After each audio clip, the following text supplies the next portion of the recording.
March 2020. India entered into a national lockdown, thrusting our lives into a standstill.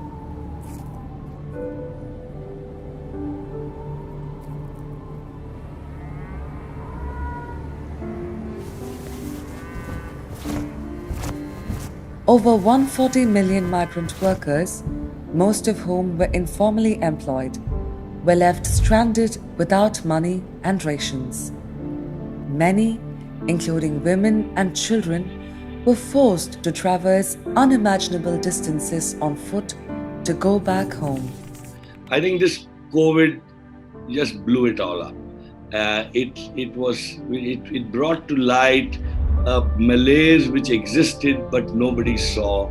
But I think the visuals just shook everybody's conscience. And I think it was amazing for Dasra to take this initiative and made us start talking with industry leaders and therefore together building this concept of social compact. As we come to know the reality in our factories, it can be scary, and you are worried that will something ugly be unearthed? I've taken years to build this company, and suddenly can my image be tarnished? Will I be not competitive? Because if my competitors do not join this, my costs will go up.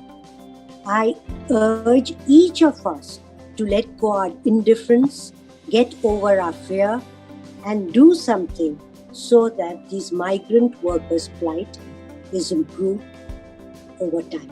I think the ask is not that great. What we are talking about is just ensuring these are sort of givens in many Western and developed countries. And why can't we in India move to that in some way? This unique platform brings together NGOs and business leaders to co-develop a set of tenets and practices aspiring towards greater dignity and equity for 1 million informal workers and their families in India. This is not an audit. This is really something that will help us understand what are some of the opportunities that we have for improvement. Even if I had walked into a site, I would not have necessarily asked, are there toilets for women? It doesn't even occur to us. It's sad, but that's true. And what we realized is that this is not an HR or an IR issue. This has to have a buy-in from the very top.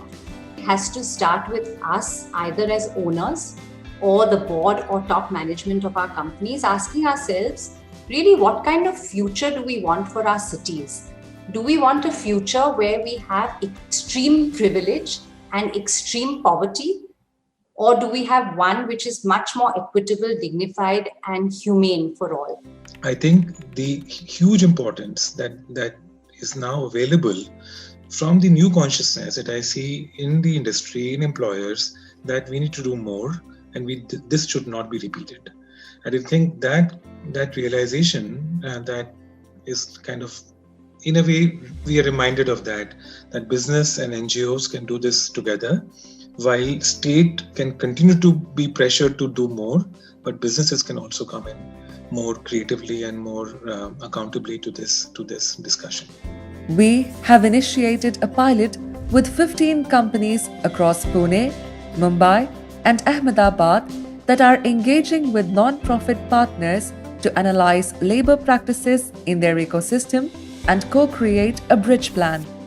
High-impact solutions across health, gender, wages, safety, entitlements, and future of work are being created and deployed individually and in collaboration with like-minded peers. Many of our family-owned businesses have a purpose that goes beyond just growth and short-term profits. The future of business is in responsible and sustainable business, and the people in our company ecosystem are a major part of that responsibility.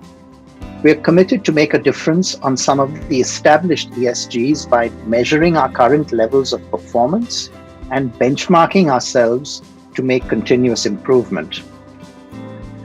As individual companies step forward to adopt this new aspiration, industry bodies like CII and FPN can play a significant role in mainstreaming good practices to enable systemic improvements that ensure our businesses grow both responsibly and in a sustainable manner.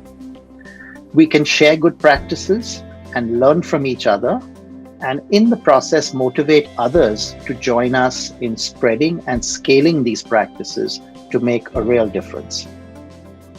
Building on this momentum, the next phase involves deepening the relationship between NGOs and business leaders and scaling up social compact across India with a solutions-first approach. By codifying insights into an automated tool and creating a brand associated with responsible business, we hope to transform the lives of the most vulnerable workers across supply chains. The migrant workers' crisis brought realization today. Our aim is to secure for them a better tomorrow. Join Social Compact on this journey to reset aspirations and ensure a dignified future for the most vulnerable workers in India.